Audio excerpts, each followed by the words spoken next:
All right, we begin our European weekend review with some managerial news.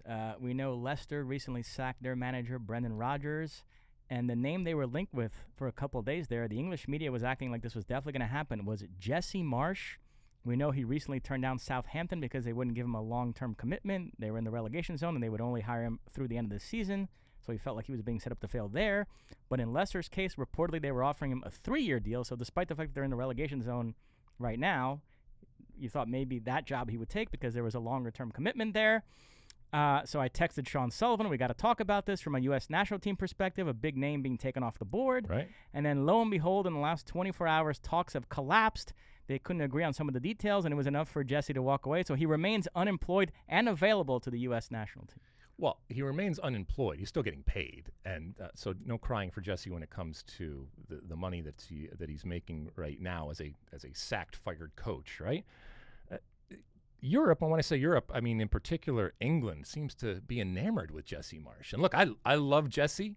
I think he is an incredibly talented coach and a wonderful person, and there would be plenty of teams out there that should be so lucky to have someone like Jesse Marsch. But we got a bunch of Jesse Marsches over here in the U.S. And Jesse took his chances and recognized that pathway and did all those things. But this is all good for Jesse. Even whether he takes it or not, this is all good to constantly be in the consciousness, to constantly be in the conversation as a head coach for some for EPL teams, because whether he takes the job or not, there is this usual suspects that are out there. And I don't know what his thinking is and what his philosophy is right now as to what he ultimately wants to do. I had him in my list for U.S. men's national team coaches, and this still keeps him kind of, I guess, in the running. And maybe he's just holding out for something better, where he's not in a situation where it's fraught with relegation. And I know that could probably take a toll mentally and physically on not just players, but more importantly, managers that are in that situation. Maybe he wants a little bit more security to be able to do the things that he wants. I will say, I agreed with him turning down the Southampton job. This one is a bit more interesting.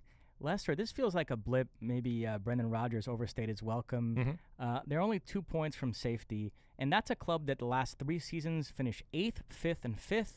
A couple years ago, they won the FA Cup. Last year, they got to the semifinals of a European competition. They have players. They have pedigree. He could have done something there if he could have just kept them up this season and then a reset in the summer, maybe make some moves.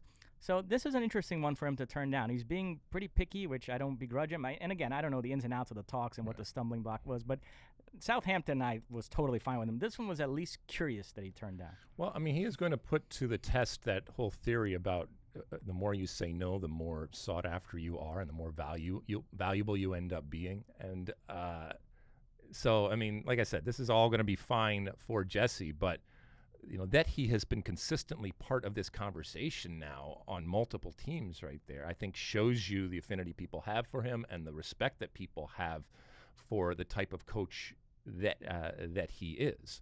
And it's great from an American perspective and looking through those red, white, and blue colored glasses that somebody, one of our guys, is getting that type of acknowledgement and that type of respect.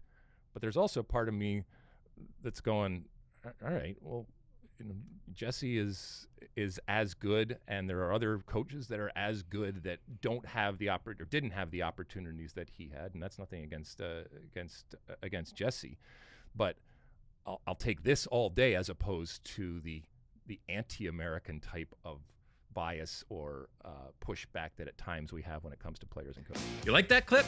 Well, my State of the Union podcast drops every week. Subscribe now on Apple Podcasts, Spotify, or wherever you get your podcasts. You like that clip? Well, my State of the Union podcast drops twice a week right here on my very own YouTube page. The only way to stay up to date is to hit that subscribe button down below. Size the day, and see you soon.